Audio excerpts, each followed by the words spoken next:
अगर आपने भी पिछले 15 दिनों में अपना पोर्टफोलियो बार बार चेक किया है तो आपको ये एक फीलिंग ज़रूर आई होगी कि आपको भी ऐसा फील हुआ होगा कि आपका पोर्टफोलियो किसी रोलर कोस्टर पे बैठा है, कभी ऊपर कभी नीचे, फिर अचानक से एक ट्विस्ट। सोचिए, कल आपने न्यूज़ में देखा कि क्रूड ऑयल $100 के पार कर गया है, ईरान अमेरिका में तनाव बढ़ रहा है, सेंसेक्स धड़ाम से 600 पॉइंट गिर गया। फिर आपने सोचा अब तो बहुत हो गया, अब तो मार्केट क्रैश ही होगा, और अगले ही दिन अचानक से ग्रीन। लोग बोलने लगे अरे रिकवरी शुरू हो गई, और आप अभी संभल भी नहीं पाए थे कि तभी ट्रम्प साहब ने एक और टैरिफ की धमकी दे दी, इस बार सीधा इंडिया के जेनेरिक दवाओं पे। और यही है शायद 2026 का मार्केट, एक पल को शांत, अगले पल तूफान। निफ्टी अभी फिलहाल 24,000 के इर्द गिर्द झूल रहा है, जैसे उसे किसी रस्सी ने बांध के रखा हो। एक बार अगर हम निफ्टी का चार्ट देखें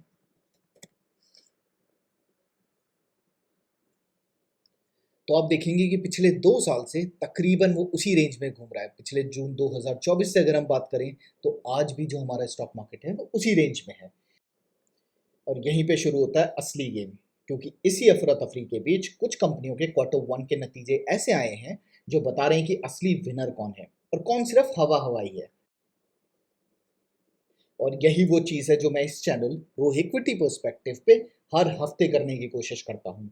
शोर शराबे और हेडलाइन से पीछे जाकर नंबर्स को खुद खंगालना और आपको बताना कि असल में कहानी क्या है। अगर आपको भी ऐसी क्लियर बिना लांग लपेट वाली स्टॉक एनालिसिस पसंद है तो चैनल को ज़रूर सब्सक्राइब कर लें।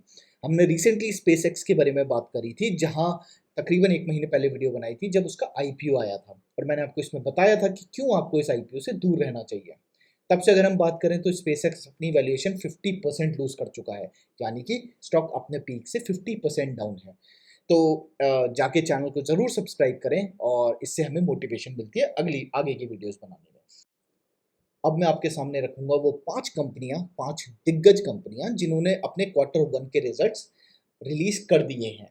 लेकिन शुरू करने से पहले एक छोटी सी बात, मैं कोई भी सेबी रजिस्टर्ड फाइनेंशियल एडवाइजर नहीं हूँ। ये वीडियो सिर्फ एजुकेशनल पर्पस के लिए है। किसी स्टॉक को खरीदना ये या उसे बेचने की ये बिल्कुल भी सलाह नहीं देती है वीडियो। कोई भी इन्वेस्टमेंट डिसीजन लेने से पहले अपने रिसर्च करें और अपने फाइनेंशियल एडवाइजर से डिस्कस ज़रूर करें। चलिए आगे बढ़ते हैं और बात करते हैं अपनी पहली कंपनी के बारे में। तो चलिए शुरू करते हैं देश की सबसे बड़ी आईटी कंपनी टीसीएस से, यानी कि टाटा कंसल्टेंसी सर्विसेज। एक बार इसके क्वार्टरली रिजल्ट पे पहले नज़र डाल लेते हैं। तो अगर मैं यहाँ क्वार्टरली रिजल्ट पे क्लिक करूँ तो आप देखोगे कि जो अभी तक का रेवेन्यू है वो हाईएस्ट एवर है पिछले 12 क्वार्टर्स में। जो नेट प्रॉफिट है कंपनी ने जो जून क्वार्टर में दिया है, दिस इज 13,420 करोड़, जो कि अगेन हाईएस्ट एवर है पिछले 12 क्वार्टर्स में। एक बार इसके प्रॉफिट एंड लॉस स्टेटमेंट भी देख लेते हैं। तो अगर आप देखोगे तो ये जो रेवेन्यू है 2,75,000 करोड़, ये भी हाईएस्ट एवर है आज तक का। और नेट प्रॉफिट देखिए पूरे साल का तो वो भी 50,000 करोड़ से ऊपर है, जो कि हाईएस्ट एवर है। एक बार अगर हम नीचे जाके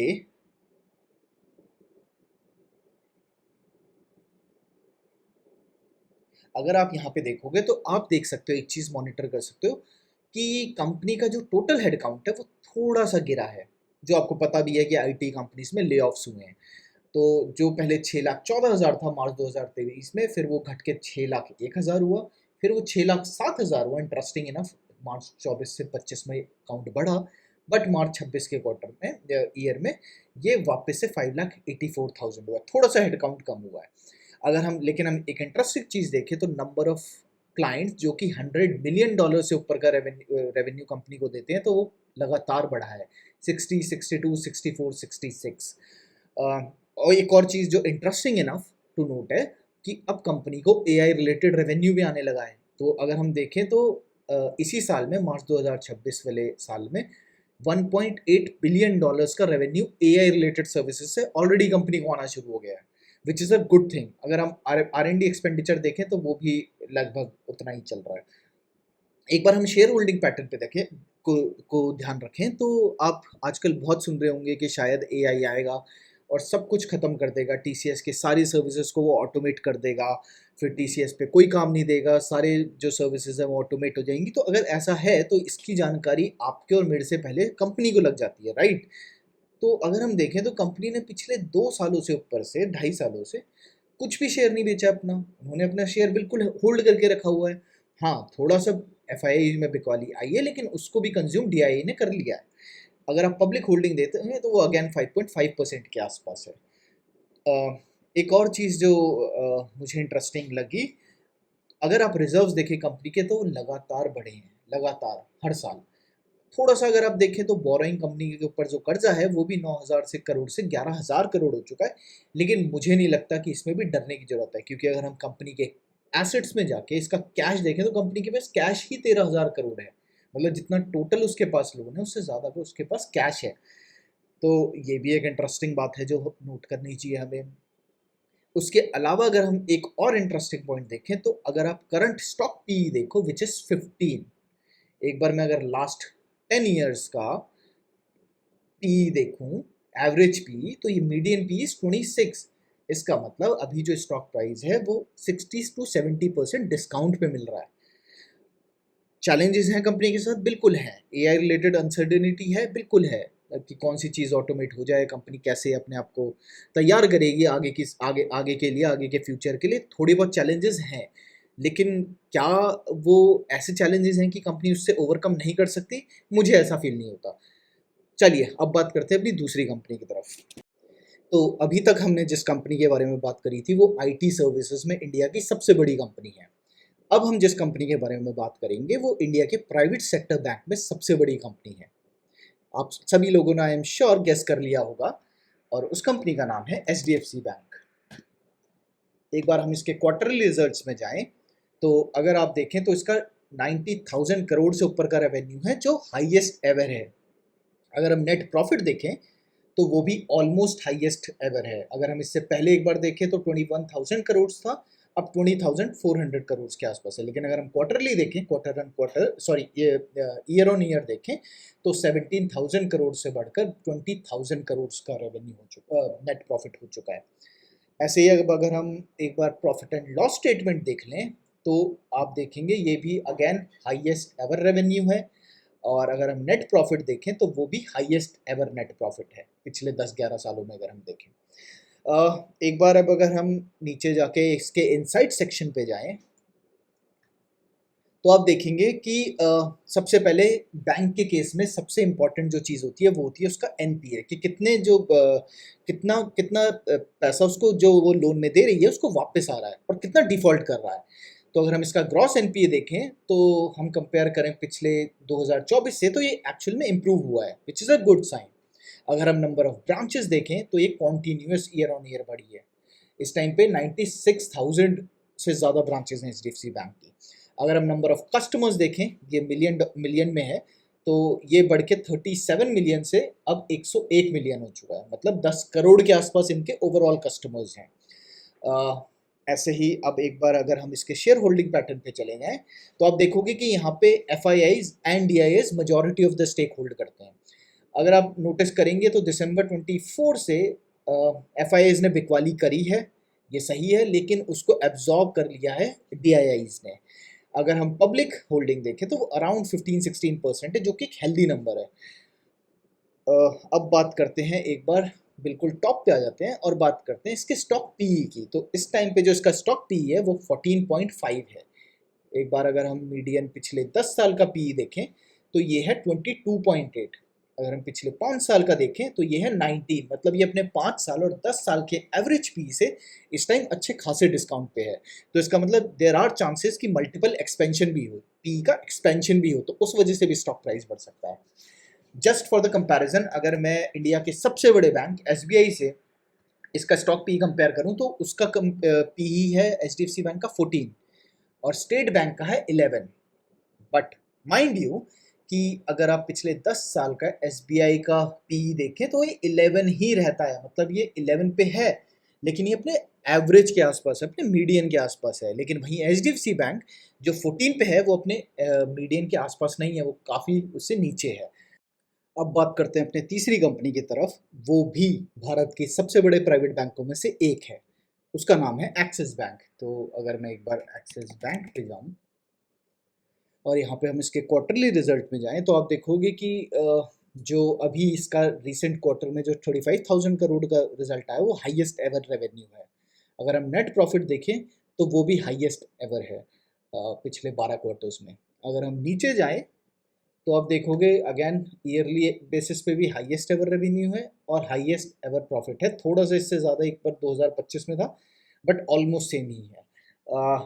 अब एक बार अगर हम इसके इनसाइड्स देखें तो आप देखोगे कि इसकी जो डोमेस्टिक ब्रांचेज है वो लगातार बढ़ रही हैं, लगातार एक्सपेंशन कर रही हैं इंडिया में। अगर हम इसका AUM देखें इन करोड्स, तो ये भी आप देखोगे कि लगातार उसका एसेट अंडर मैनेजमेंट बढ़ रहा है। अगर हम इसका वेल्थ मैनेजमेंट AUM देखें, ये ट्रिलियन रुपीज़ में है, तो ये भी लगातार बढ़ रहा है, which is a good thing.